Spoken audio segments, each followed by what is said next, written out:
देश में कोरोना महामारी के बाद पहला बजट पेश होने जा रहा है। आर्थिक जानकारों के मुताबिक वित्त मंत्री निर्मला सीतारमण के लिए इस बार बजट बनाना किसी दो धारी तलवार से कम नहीं है।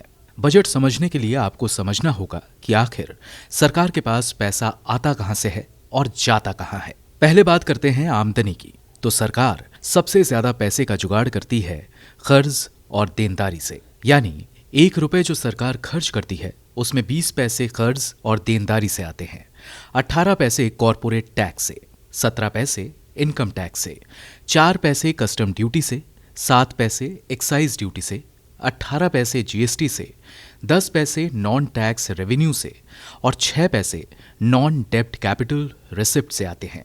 ऐसा बनता है पूरा 1 रुपए जिससे सरकार अपना राजकाज चलाती है। अब बात करते हैं कि ये रुपया खर्च कैसे होता है। तो सबसे ज्यादा पैसा यानी 20 पैसे वो देती है राज्यों को, जो कि उनके हक का जीएसटी और अन्य टैक्स का हिस्सा होता है। 18 पैसे कर्ज का ब्याज चुकाने और वेतन पर खर्च होता है। 22 पैसे खर्च करती है अलग अलग कल्याणकारी योजनाओं पर। 10 पैसे खर्च करती है फाइनेंस कमीशन पर। 8 पैसे फौज पर खर्च होते हैं। 6 पैसे जाते हैं अलग अलग सब्सिडी देने में। 6 पैसे पेंशन देने और 10 पैसे अन्य मद में खर्च होते हैं। ऐसे में सरकार या तो अलग अलग योजनाओं पर होने वाला खर्च कम कर सकती है या फिर सब्सिडी का पैसा कम कर सकती है। यानी सरकार के पास खेलने के लिए ज्यादा स्पेस नहीं है। निर्मला सीतारमण की समस्या ये है कि सरकार की आमदनी लगातार गिरी है। सरकार लगातार जीएसटी कलेक्शन में पिछड़ रही है।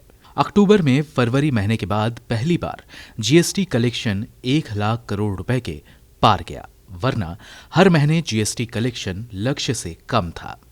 नवंबर और दिसंबर में भी जीएसटी कलेक्शन 1 लाख करोड़ से ऊपर रहा, लेकिन सरकार का अपने वार्षिक जीएसटी लक्ष्य को पाना बेहद मुश्किल मालूम पड़ता है। आर्थिक जानकारों के मुताबिक इस वक्त सरकार को ज्यादा से ज्यादा पैसा खर्च करना चाहिए ताकि लोगों के हाथ में पैसा आए और आर्थिक चक्का घूमे, लेकिन वो भी सरकार के हाथ से बाहर है।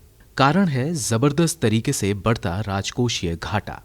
अगर सरकार बिना आमदनी के खर्च करती रहेगी तो जाहिर है फिस्कल डेफिसिट बढ़ता जाएगा, जिससे अर्थव्यवस्था के बैठ जाने की आशंका है।